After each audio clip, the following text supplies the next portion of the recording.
नमस्कार। India debate में आप सबका स्वागत है। मैं हूं आशुतोष पाठक। मित्रों, परमबीर सिंह का केस एक और खुल गया है और वो केस है एंटीलिया का। एंटीलिया क्या है ये बताने की जरूरत नहीं है, आप सबको मालूम है। इस देश के सबसे धनी व्यक्ति का घर, मुकेश अंबानी जी का घर, 2021 में इस घर के बाहर में एक स्कॉर्पियो कार मिली थी और वो स्कॉर्पियो कार, उस कार में सिलेटिन के छड़ मिले थे। अब ये सिलेटिन के छड़ कितने खतरनाक होते हैं वो किसी से छिपा हुआ नहीं है। उस सिलेटिन के छड़ में क्या और छिपा था और विस्फोटक छिपाया गया था,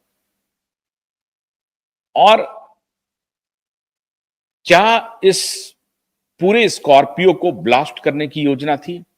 क्या उस स्कॉर्पियो से मुकेश अंबानी को डराने की योजना थी? खबर तो यही है कि मुकेश अंबानी को डरा करके 100 करोड़ रुपए से अधिक की उगाही करने की प्लानिंग हुई थी।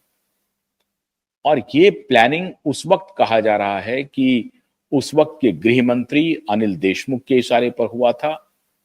लेकिन अब एक नया मोड़ आया है।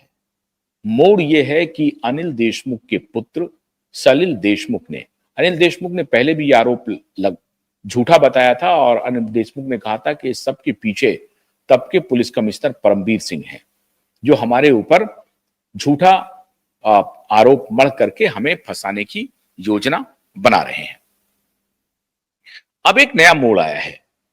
एक दिन पहले अनिल देशमुख के पुत्र सलिल देशमुख ने एक प्रेस कॉन्फ्रेंस किया और प्रेस कॉन्फ्रेंस में उन्होंने कहा कि हमारे पिता को पूरी तरह से फंसाने की योजना बनाई गई और यहां तक फंसाने वालों ने यहां तक भी नहीं छोड़ा कि हमारी 6 साल की बेटी को भी इंटरोगेट किया।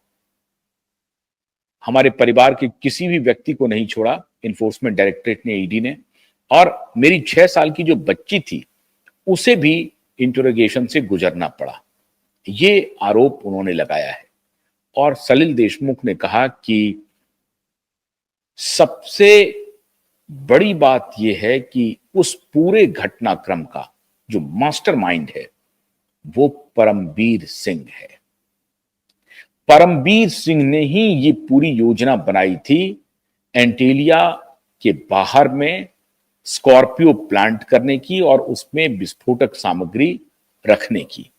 और इसमें जो सबसे बड़ा रोल प्ले कर रहा था दाहिने हाथ के रूप में, वो थे सचिन बाजे साहब। वही सचिन बाजे जिसे आदित्य ठाकरे और उद्धव ठाकरे ने अपॉइंट करवाया था और उद्धव ठाकरे ने ही पैरवी की थी एक जमाने में जब मुख्यमंत्री थे फडणवीस ने उनकी बात को नहीं माना था। अब लेकिन सवाल यह है मित्रों कि सलिल देशमुख जो आरोप लगा रहे हैं कि सचिन बाजे परमबीर सिंह के इशारे पे स्कॉर्पियो प्लांट करता है और इस पूरे उगाही के खेल में सचिन बाजे पूरी तरह से जिम्मेदार है और वो एक बड़ा प्लेयर है परमबीर सिंह के साथ। तो परमबीर सिंह ने अगर पूरा गेम प्लान किया था तो इसका मतलब है कि परमबीर सिंह के गेम प्लान की जानकारी उद्धव ठाकरे को भी होगी।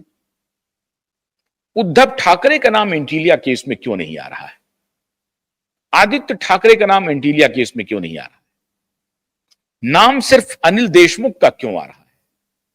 क्यों कहा जा रहा है कि अनिल देशमुख ने यह प्लानिंग की थी?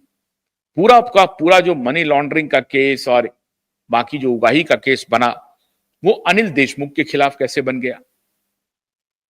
अब यह बड़ा पेचीदा मामला है। सचिन बाजे का अपॉइंटमेंट होता है उद्धव ठाकरे के कहने पे। होम मिनिस्टर होते हैं अनिल देशमुख। मास्टरमाइंड इस पूरे प्रकरण का बन जाता है परमबीर सिंह। अब ये 3 इसकी कड़ियां हैं। पहली कड़ी उद्धव ठाकरे है। उद्धव ठाकरे मतलब आदित्य उद्धव ठाकरे दोनों एक साथ। दूसरी कड़ी अनिल देशमुख जी, जो उस वक्त गृह मंत्री थे और एनसीपी की कोटे से गृह मंत्री थे, और परमबीर सिंह, जो मुंबई के पुलिस कमिश्नर थे। अनिल देशमुख के ऊपर आरोप लग रहा है कि एंटीलिया केस ही नहीं, पूरे महाराष्ट्र से सैकड़ों करोड़ रुपए महीने की उगाही का प्लान अनिल देशमुख का था, और अनिल देशमुख का अकेले नहीं था। जाहिर है उनकी पार्टी के जो मुखिया थे शरद पवार साहब, उनकी भी इसमें अभिरुचि होगी कि चलिए उगाही की जाए। यह आरोप लग रहा है एनसीपी के शरद पवार पे और अनिल देशमुख पे। दूसरी तरफ अनिल देशमुख कह रहे हैं एंटीलिया केस पूरा जो मैन्युफैक्चर्ड था, वो उसके जो किंगपिन थे, मैन्युफैक्चरर हैं, वो हैं परमबीर सिंह। तो क्या